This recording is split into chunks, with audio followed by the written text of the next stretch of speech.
The Trump administration strikes back at the hilarious grift that is Ilhan Omar. I've been waiting for this to cycle through social media and start bubbling to a head until it finally reached the Trump administration. I'll show you three different prongs where they're reaching out and making a statement on Ilhan Omar and how she's under investigation. Welcome to Doug in Exile. This is where the happy patriots are. You're stuck here in exile with me. In the land of the free, we're loving the light. Doves hanging stockings with Diesel the cat. Like Santa Claus, never vote Democrat. Oh, it's Christmas in exile with MAGA so grand. Trump's back in the game, taking back our land. From the swamp to the sleigh, hear the patriots sing. Merry Christmas, America. Let freedom ring. Here's America's favorite grifter, Ilhan Omar. So this was, just for our audience, the Biden-era Justice Department called it the largest COVID fraud scheme in the country. And this was pocketing COVID-era welfare funds, more than $1 billion in taxpayer money that was stolen. It was pretty shocking. Of the 87 people charged, all but 8 are of Somali descent. And that has added to the spotlight being put specifically on your community. Why do you think this fraud was allowed to get so widespread? Well, I want to say, this also has an impact on Somalis. Not an answer. Because we are also taxpayers in Minnesota. Barely. We also could have benefited from the program and the money that was stolen.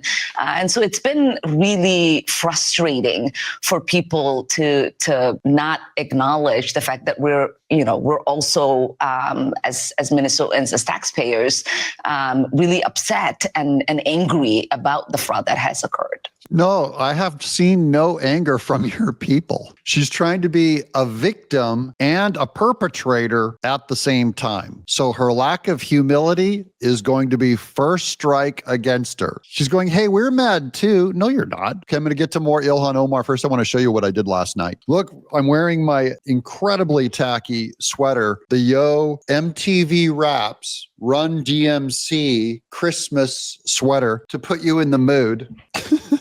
Oh, ooh, that's a bad sweater. Okay. Last night we went to the Bridgestone, and that's my buddy there in the middle. Right next to me is Tommy Prophet, and he is an incredible Christian producer and musician. There's my daughter there to his left. That's my daughter, who is 6'4" tall. It's true. 2 years ago, I saw him at the Belmont, or 3 years ago, and he said, I'm going to sell out the Bridgestone. And I said, I really doubt it. Last night, he sold out the Bridgestone, and it was 30-something thousand people praising God, worshiping, and playing Christmas music, getting us into the, it was probably the most incredible live event I've ever seen. And Tommy got my family free tickets. And I love him as a dear friend. And I love kind of mass media. How do you communicate to 33,000 people? There were old people there. Some of them recognized me from the show. There were young people there. There were rich, fashionable elites. And there were rednecks. And everyone was together and united worshiping the King. And now on Worshiping the Grift, here's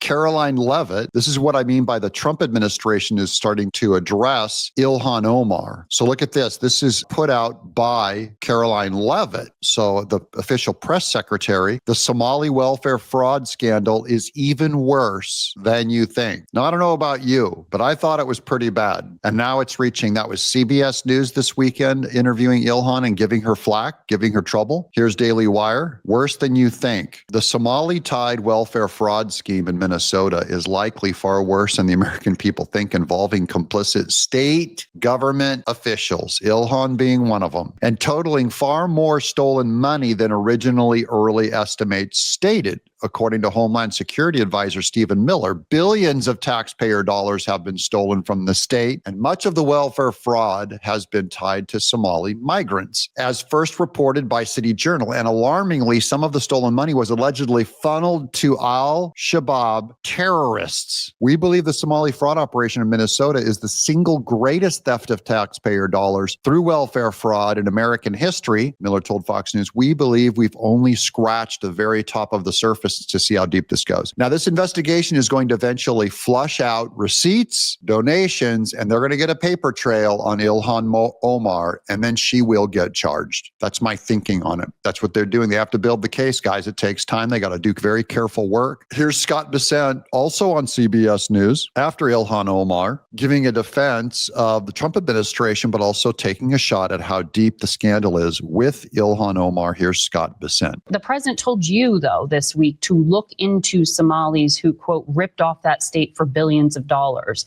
He said they contribute nothing.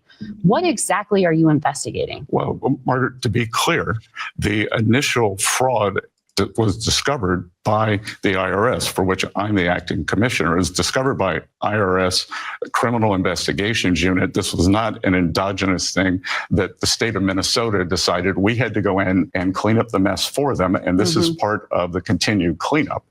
A lot of money has been transferred from the individuals who committed this fraud, including those who donated to the governor, donated to Representative Omar, and donated to A.G. Ellison. But they've been transferred to something called MBSs.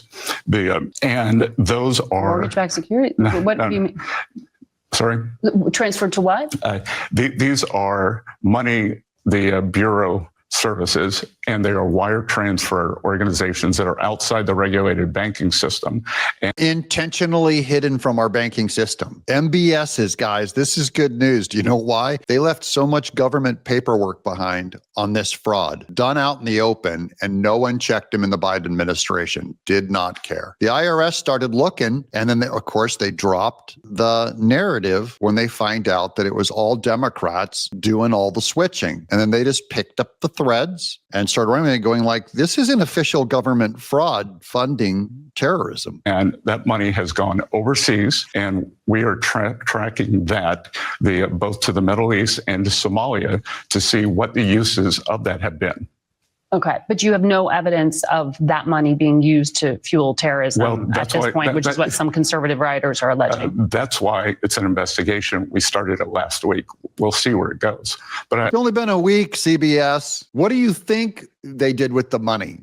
What do you think? Is anyone here in question that this went to terrorism? If it went to these Somali groups, these warlords? I can tell you that, it's terrible. The Representative Omar tried to downplay it, said, it was very, it was very tough to know how this money should be used. Yeah. She was gaslighting the American people. Well, we'll talk to her. Yeah, but when you come to this country, you got to learn which side of the road to drive on. You got to learn to stop at stop signs, and you got to learn not to defraud the American people. And with that many billions of dollars going overseas to these groups, there's no way Ilhan Omar didn't know. They would not do anything without her knowledge. That's Scott Bessent, my favorite gay member of the Trump administration. Now, on gay members, this is Jack Posobiec. This is what I voted for at the wrap. Nearly half of all LGBTQ characters will disappear from TV next season. GLAAD study finds. This is what I voted for, guys. This is cultural win. We didn't have to do anything. Just no one wanted to watch these shows. Here, they clear it up here. Due to series cancellations, because the cancellations are so loaded up with LGBTQ characters that just in canceling most of the shows because they're so bad, no one wants to watch them because no one wants to watch a bunch of LGBTQ people working their problems out when it's ubiquitous, when it's in every single show that you see. 61% of trans characters will also be absent from TV. Is anybody out there missing the trans characters? Trans that represent, I don't even know what percentages. It's a tiny percentage, maybe 1%. And you're in the business of mass media, entertaining families, old people like Tommy Profit did at the Bridgestone last night. And these people can't do their jobs, though they have hundreds of millions of dollars more to spend than like independent creators like me. And they spend it on LGBTQ propaganda, and the people are just done with that. We're going to get back to more Ilhan Omar because Harris Faulkner takes a shot at her right here.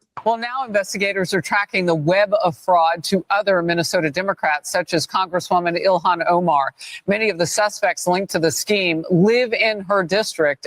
Yeah, all of them. This is Somali corruption. And you were called a racist if you called it out. And unlike what Ilhan Omar said, the Somalis did not call this out. Scott Bessent called it. It was the IRS. It was the federal government that had to do anything about it. Tim Walz was going to look past it. Every Somali leader, the attorney general for the state, and Ilhan Omar, most of all, looked right past it. But the Trump administration is doing good work on missing children. Forget that fraud for just a second. As bad as that is, that's just money. Here's human trafficking saved, lives saved by Tom Homan and the Trump administration. The number of children they've found now is 62,000 missing children. That's going to bring a happy Christmas to some of those kids. I look at the numbers every day. On Friday, I looked at the numbers.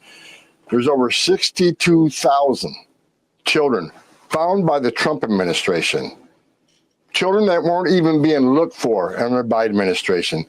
President Trump saved over 62,000 children's lives.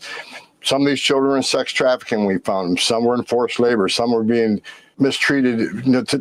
I can't even discuss some of the mistreatment. This guy's seen everything, and he can't even speak of the kind of abuse these kids were under. This is why the Epstein files was a giant distraction. Fake news, fake concern for children. When Trump found the active children that were stolen and lost deliberately under Biden's last 4 years, deliberately put into slave labor, trafficking, stuff that would horrify Tom Homan, though he's seen the worst of the worst, and he's still staggering to get through the words. And guys, Trump is saving 62,000 kids' lives. Don't let that number get past you. That's enormous. And it's good work. They're just doing daily, normal sleuthing, and they're finding the kids. And the problem was the last administration, they didn't even bother looking. They didn't care. They didn't even look. We found out about. President Trump, again, proves why he's the greatest president in my lifetime. Over 62,000 children rescued by President Trump. Again, children that were ignored